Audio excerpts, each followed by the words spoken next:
What's going on, Supreme Beings, Kings, Queens, and Chosen Ones?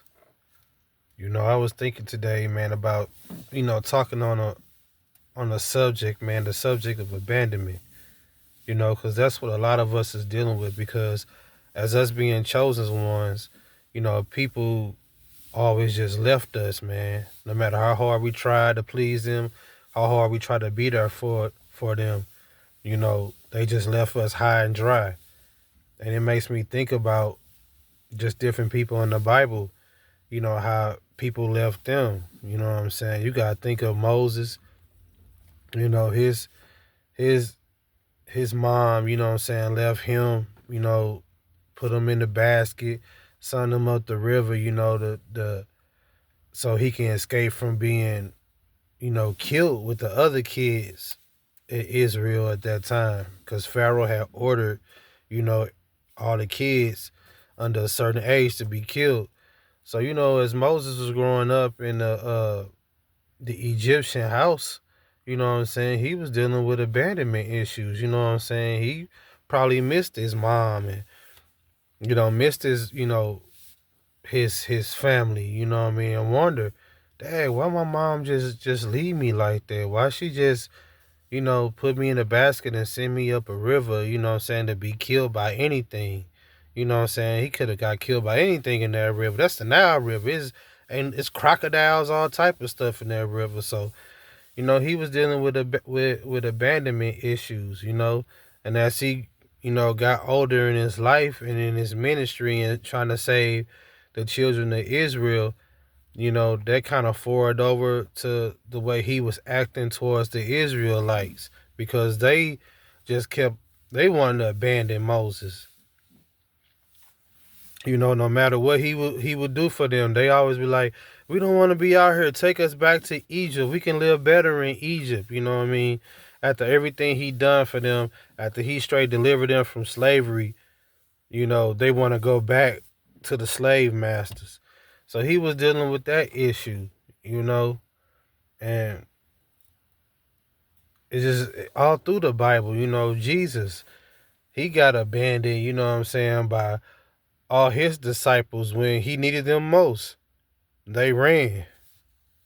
They went and saved their own heads. When it was time for Jesus to carry their cross, they carry his cross. They was nowhere to be found. So if Jesus had to deal with abandonment issues, had to deal with people leaving him, you gonna have to deal with it being the chosen one, cause you got the spirit of Jesus inside you, and people see that. And it's too much for them. You know what I'm saying? So they're going to abandon you because the spirit inside them is going to make them abandon you. But you can't let that get to your head. You got to be able to, you know, take care of yourself and not worry about things like that because you your own army. You don't need nobody else to help you, you know. It's going to be people that's going to follow you. It's going to be people that's gonna go away, but you gotta keep going forth and being that leader and being that supreme being that you are. Don't worry about how other people is feeling about what you doing and being on your team, Either they gonna roll with it or get rolled over. So you just keep doing your thing, man. Cause this happens to the best of us. Even King David in the Bible, out of all his brothers that the prophet was going through the pit to be the king of Israel, he told Jesse, his dad, like, go get all your sons. And when Jesse went and got all his sons, he didn't even get David. He forgot about David because he thought David wasn't even qualified for the position. You know what I'm saying? David wasn't his favorite son, but Jesus seen out of all the sons who was the favorite. And Jesus, in God's eyes, David was the favorite. But you think about David, he was going through different things, being abandoned by his father and his brothers, being looked down on, you know what I mean? Spending all those years as a shepherd boy, you know, tending the sheep. You think David wanted to tend the sheep? He wanted to be out there fighting with his brothers. He had the fight in his heart, but his dad didn't believe in him. So he had to play the background. But he still had it. He still had it in his mind what he wanted to do. He out there with the sheep, taking sheeps out of lions' mouths and stuff like that. You know what I'm saying? Doing big boy stuff behind the scenes. They didn't even know it. That's why when Goliath came and David came down there and beat Goliath, everybody was surprised, but it wasn't a surprise to David because David already knew that he had the power to beat that giant, man.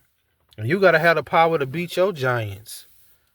You gotta have the power to beat your giants, man. You know, and like I was saying at first, people ain't gonna believe you. People gonna leave you.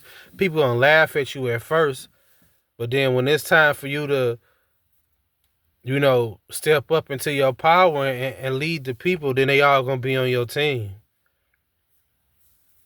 So I just wanted, this is gonna be a little short video. I just wanted to tell y'all that, man, and just to know, keep your head up, man, and don't worry about what other people think and say. You be true to yourself. You be that supreme being that God has ordained you to be. You be that chosen one that God has ordained you to be.